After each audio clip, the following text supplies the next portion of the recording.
Welcome to Rom Wills Money Matters. Put away enough for taxes as an entrepreneur. You know what, it might seem basic, but it's very important because I'm gonna tell you what, when I listen, when I'm driving along, when I'm not doing a car video, I'm just chilling, listening to some music, they'll come on with a commercial about some tax services. Like people not paying their taxes or something. We definitely hear about celebrities not doing it. And of course, some big, famous corporate people, billionaires not paying it.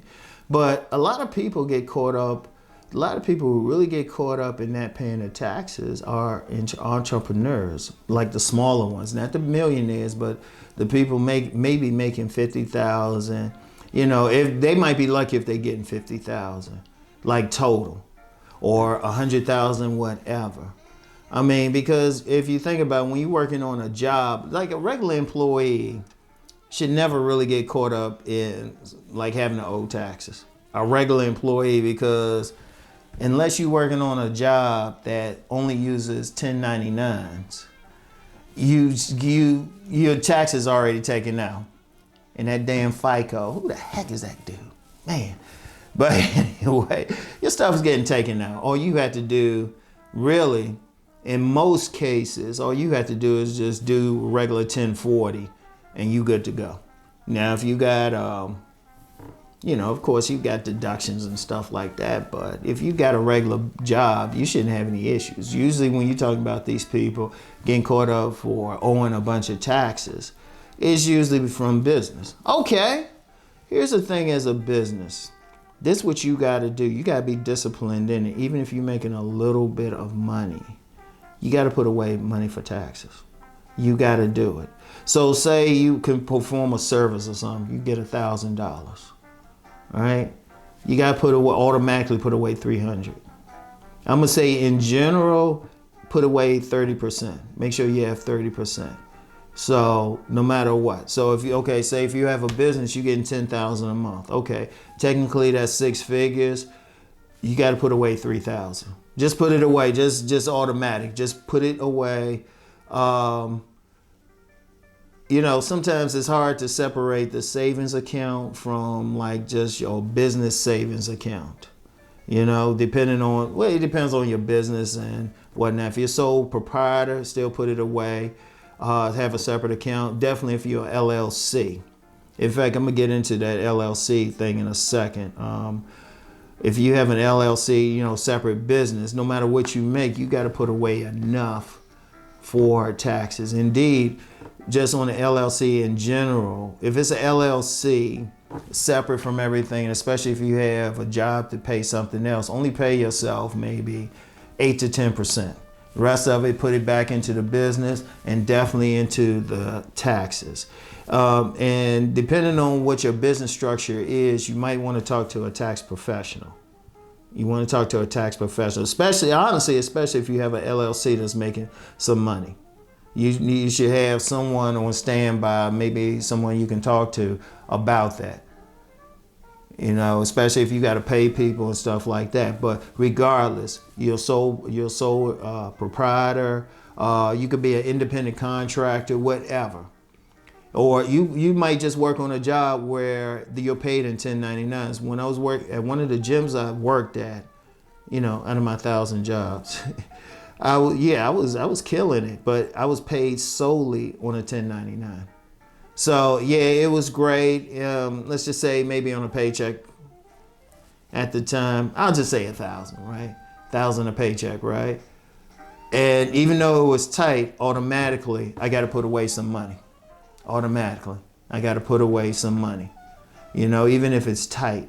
Because that tax thing, I'm going to tell you what with that tax thing, because look, I'll share this with you. I got caught on that tax thing for a credit card they had charged off.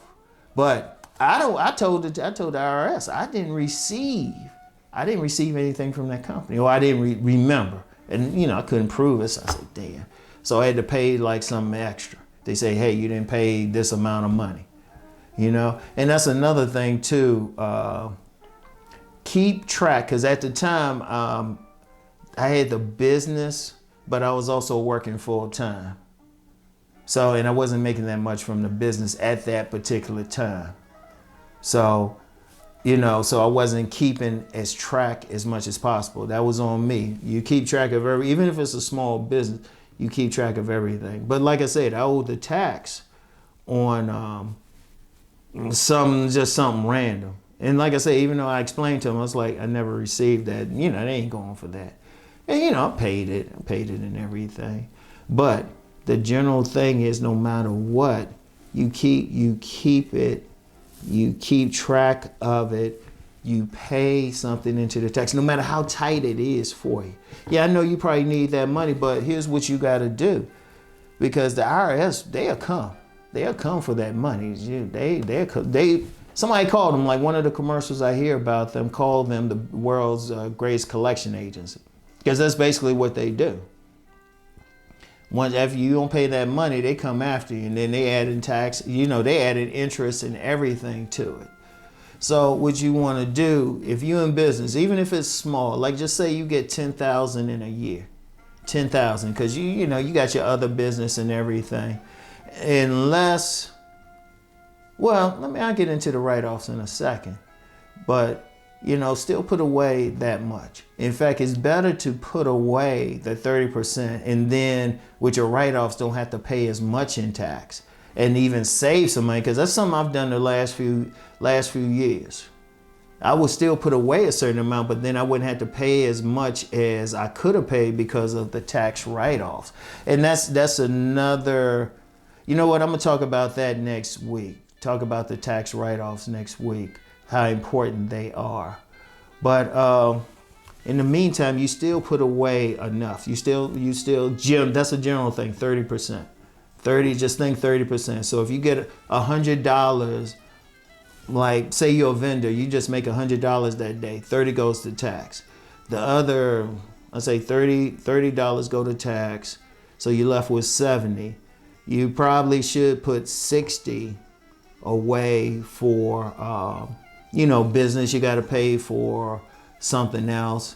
And then, your profit's $10. Well, you pay yourself $10, until you can really build it.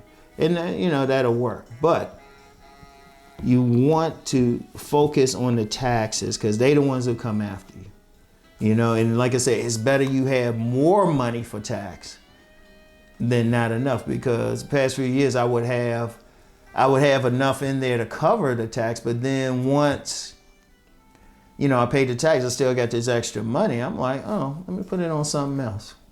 Or start it off, well, I will put it on something else, but then start off the fund again for next year.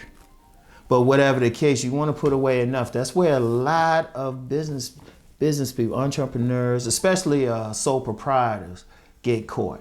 And like I said, even if you're working on a job and you getting 1099s, just put some money away. Just start putting it.